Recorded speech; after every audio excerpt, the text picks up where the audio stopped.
One day, two skilled black carpenters, Joe and Reggie, were hired to work on the second floor of a fancy new office building. They had been best friends and business partners for years, always cracking jokes while working. Joe, the older of the two, was known for his wisdom and slow, careful approach to work. Reggie, on the other hand, was young, energetic, and always looking for shortcuts. As they worked, Joe handed Reggie a wooden plank. "Hold this steady while I hammer it in," Joe said. Reggie held it in place, but he kept looking down at the street. "Man, you ever wonder why we ain't working on the ground floor? Feels like they always put us up high," Joe chuckled. "That's 'cause they know we ain't afraid of heights. Plus, the higher you go, the better the view." Reggie smirked. "Yeah? Well, if I go any higher, I'm charging for skydiving lessons." Just then, Joe reached into his toolbox and pulled out a nail.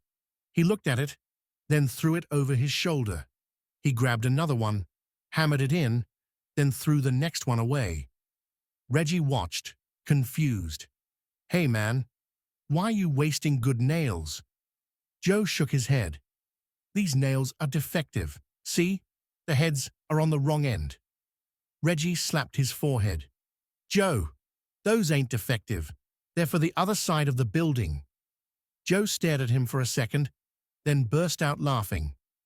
"Boy, I knew you was gonna say something dumb, but that right there, now that's next level dumb." Reggie crossed his arms. "Well, at least I ain't the one throwing half the budget over my shoulder."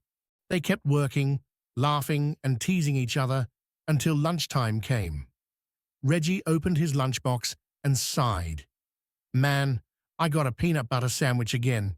If I open this box tomorrow and see another peanut butter sandwich, I swear I'm jumping off this building."